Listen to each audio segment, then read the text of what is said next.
Salve, salve, galera boa do gerenciamento de projetos. Estamos de volta, dando continuidade à área de conhecimento, gerenciamento do cronograma do projeto. Bom, sem mais enrolação, direto para o conteúdo, vocês estão acompanhando os vídeos aí, então vocês sabem onde a gente parou. Processo anterior, processo 6.2, definir as atividades. A gente deu como exemplo a casa, em que a ordem das atividades estava toda bagunçada. Nós não tínhamos a pretensão de colocar a casa, ou seja, a execução da obra, fazer a casa na ordem correta. O objetivo do processo que nós vamos estudar hoje, ou seja, o processo 6.3, sequenciar as atividades, é pegar essa lista de atividades que já foi identificada e colocá-la numa sequência. Então, se a gente buscar aquele entendimento do entrada, processamento e saída, qual é o objetivo? Eu sempre busco o entendimento do processo, e não a decoreba das entradas, ferramentas, técnicas e saídas. Se você decora, você esquece. Agora, se você aprende o que é o processo e para que ele serve, depois fica muito mais fácil e até, digamos assim, inteligente você conseguir lembrar e assimilar quais seriam as atividades necessárias para construir aquele processo, para fazer aquele processo ou ter aquela saída, aquele sanduíche específico, né? Usando o nosso exemplo que a gente vem trazendo desde o início do curso. Bom, antes de entrar nos detalhes de quais são as entradas, ferramentas, técnicas e saídas, vamos ler o conceito oriundo do PMBOK, que explica qual é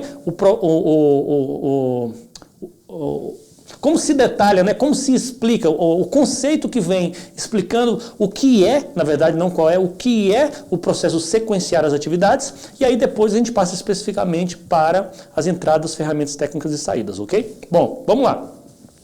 Sequenciar as atividades, processo que identifica e documenta os relacionamentos entre as atividades do projeto. Opa, então aqui está falando sobre relacionamentos. Bom, o que são esses relacionamentos? Do ponto de vista do sequenciamento das atividades. Ora, uma atividade que precisa ser feita, ela segue uma determinada semântica, uma determinada lógica, ela tem um sentido, ela tem uma regra a se fazer. Por exemplo, eu posso pintar essa parede aqui. Eu posso pintar essa parede sem antes ter feito a parede? Não, não posso. Não é lógico, né? Isso quebra uma sequência natural.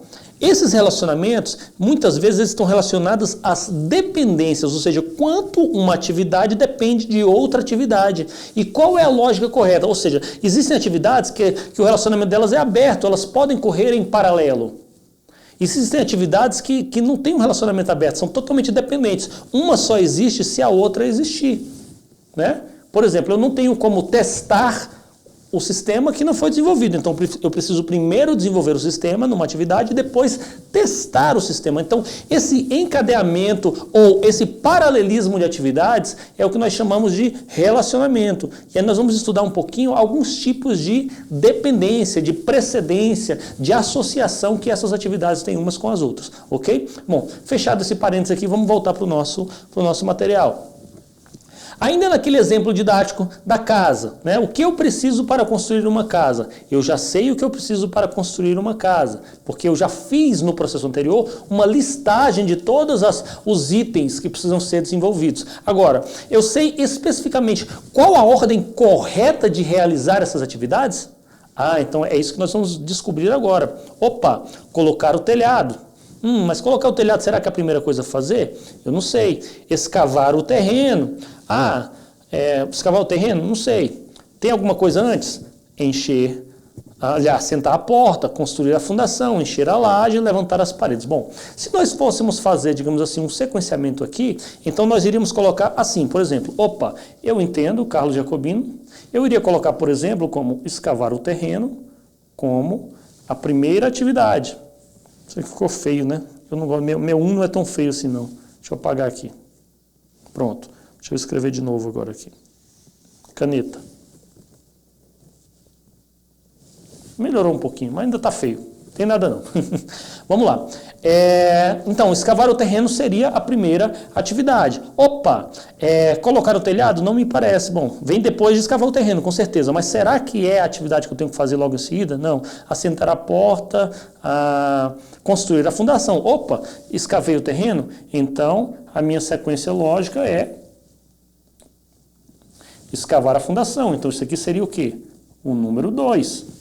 Né? Construir a fundação. Né? Eu escavei o terreno, depois eu construí a fundação. Agora que eu já tenho fundação, eu posso avançar com a minha estrutura. Eu posso, por exemplo, levantar as paredes, ou assentar a porta. Não tem porta. Se eu não tenho parede, não tem porta. Encher a laje. Se eu não tenho parede, eu não tenho laje em cima da parede. Colocar o telhado. Se eu não tenho telhado, laje, eu não tenho telhado em cima da laje. Então eu viria para aqui. Né? Por exemplo, como a minha terceira atividade, levantar as paredes. Opa, agora que eu já escavei o terreno, construí a fundação e levantei as paredes, eu posso, por exemplo, encher a laje ou assentar as portas. Posso fazer qualquer uma das duas coisas. Eu não faria as portas agora, por quê? Porque quando eu fosse encher a laje, provavelmente eu iria sujar as portas. Mas essas duas atividades, elas poderiam acontecer em paralelo. Ou não sei. Aí quem vai determinar isso é o especialista, não sou eu, Carlos Jacobino. Vamos, para efeito didático, dizer, opa, depois que nós levantarmos as paredes, nós vamos encher a laje. Então seria a quarta atividade a ser feita. E aí, após a laje, aí eu posso tanto colocar o telhado, quanto eu já tenho uma laje, assentar as portas. Mas, por exemplo, e se eu colocar as portas, mas não colocar o telhado primeiro e de repente chover? Será que as minhas portas de madeira não vão estragar? Então eu faço o seguinte, antes de colocar as portas, eu vou... Pronto, pegou aqui, saiu fora da tela, mas não tem nada não. Eu vou colocar o telhado, seria a minha quinta alternativa. E após colocar o telhado, eu vou assentar as portas. Obviamente, gente, a casa não tem só porta, nem só telhado, nem só... Tem muita coisa que está faltando aqui, né? Mas isso aqui, mais uma vez, é uma lista didática. Então, dessa forma, após eu pegar essa mesma lista de atividades, eu criei uma sequência lógica. Eu posso organizar isso aí por meio de uma ferramenta que se chama diagrama de rede. Nós temos dois tipos de diagrama de rede conhecido, o método diagrama de precedência e o método diagrama de setas, né? Ou de flechas, né? Que era em inglês Arrow Diagram Method, o método diagrama de flechas, ou Precedence Diagram Method, o método diagrama de precedência. Ambos são modelos de diagrama de rede, ok? Que será a saída do nosso processo. Entrada, processamento e saída. Quando nós concluirmos os processos de sequenciar as nossas atividades, essa sequência da atividade ela se materializa em um documento ou um produto ou uma ferramenta técnica chamado diagrama de rede. Muito bem, tá ok? Bom, vamos agora avançar com o nosso material. Obviamente, né, gente, já falou sobre isso, precisa ter uma lógica no sequenciamento das atividades. Então, poderia seguir nessa ótica aqui, ou as portas aqui poderiam passar para cá como a última atividade. Então, nós estamos apenas, eu dei motivos diferentes para que essa atividade pudesse estar aqui ou lá em cima. É aquele negócio, eu não sou especialista em construção, então eu citei aqui para vocês como eu encadearia as atividades, mas é justamente aí que está o ponto. Por isso nós precisamos da opinião do especialista. Entendeu? Porque, por exemplo, o especialista que montou esse slide aqui, ele considera que assentar as portas vem primeiro que encher a laje. Eu não vou discutir com ele, eu não sou especialista em construção, tá bom? Mas o que nós precisamos, nesse momento, entender é isso. Em que concerne o processo sequenciar as atividades? Pegar a saída do processo anterior, do processo 6.2, listar as atividades ou identificar as atividades, definir as atividades e, uma vez que eu tenho essa lista na minha mão, sequenciar. De forma que, no final das contas, eu consigo enxergar toda a rede de precedência, ou seja, o que é feito primeiro e o que é feito depois do meu projeto. Como a gente sabe que tem coisas que podem ser feitas em paralelo ou uma depois da outra também, como uma sequência lógica. O importante precisa haver lógica, certo? Não pode ser algo ilógico, precisa haver lógica. Vamos seguir com o nosso material, então. Entrada, processamento e saída. Quais são os insumos necessários para sequenciar as atividades? Vamos para as entradas? Plano de gerenciamento do projeto. plano de gerenciamento do cronograma e linha de base do escopo. Todos esses itens, nós já falamos nos vídeos anteriores, são saídas dos processos imediatamente anteriores. Nós precisamos do plano de gerenciamento do cronograma, porque lá diz, inclusive, qual é, por exemplo, o tipo de método de diagrama que nós vamos utilizar. Método de diagrama de seta, método de diagrama de precedência? Quais são os tipos de dependência que nós vamos utilizar? Os tipos de folga, os tipos de controle que nós vamos fazer em relação ao caminho crítico, à corrente crítica e assim por diante. Onde é que está isso previsto? Dentro do plano de gerenciamento do cronograma. Linha de base do escopo é óbvio, né? Eu sempre preciso estar consultando para não perder de vista. Vem cá, isso que nós estamos sequenciando aqui, se parece com aquilo que o patrocinador determinou lá no início do projeto? Né? Então, por isso que eu preciso também estar sempre olhando para o escopo do projeto, para aquilo que está sendo feito, certo? Documentos do projeto, atributos das atividades, listas de atividades. De onde vem esses dois itens aqui, gente? Ó? Aqui, ó. Alguém sabe me informar?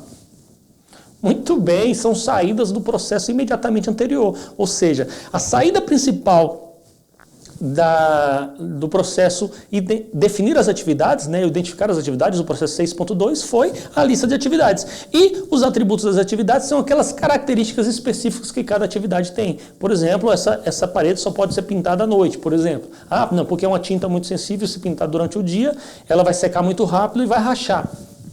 Eu não sei, eu não sou pintor, não sou especialista, o especialista que disse. Mas isso está escrito lá nos atributos das atividades. Então, vocês entendem que para sequenciar as atividades eu preciso respeitar o que está descrito nos atributos? Sim, é fundamental, ok? Registro de premissas e lista de marcos. O que são os marcos? Já explicamos, né? Marcos são aqueles acontecimentos importantes do projeto. Né? São aqueles acontecimentos que marcam, por exemplo, o exemplo do carro, que quando você vai lá e coloca a logomarca da Porsche no carro, significa que você venceu uma etapa importante. Ora, eu preciso saber por quê.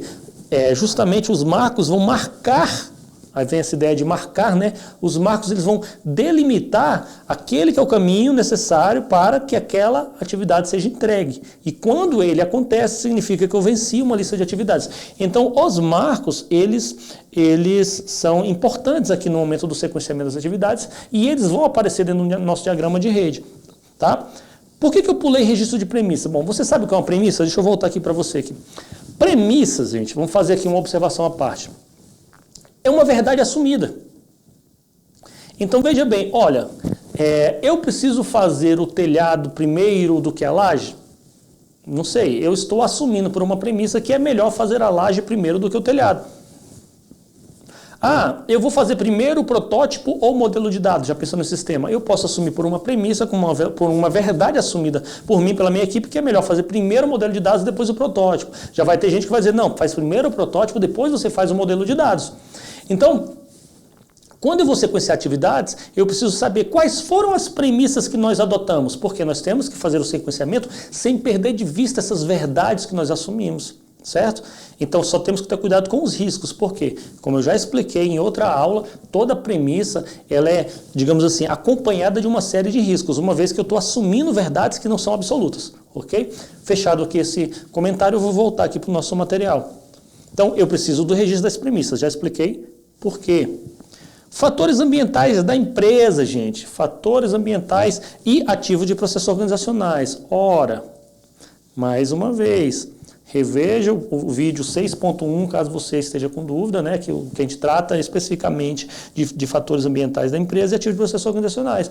Mas eu não tenho como fazer um bom trabalho de sequenciamento das atividades se eu não levar em consideração o tempo inteiro como isso acontece no contexto da minha organização, como projetos anteriores aconteceram, quais são os problemas que normalmente acontecem quando eu sequencio dessa forma, qual o modelo, o template, onde é que eu vou buscar essas informações todas, tanto nos fatores ambientais quanto nos ativos de processos organizacionais, entrada, processamento e saída. Quais são as ferramentas e técnicas, então, para que a gente possa processar, para que a gente possa transformar todo esse trabalho, essas ferramentas, esse insumo que a gente recebeu em um método de diagrama de precedência, em um diagrama de rede do projeto, né?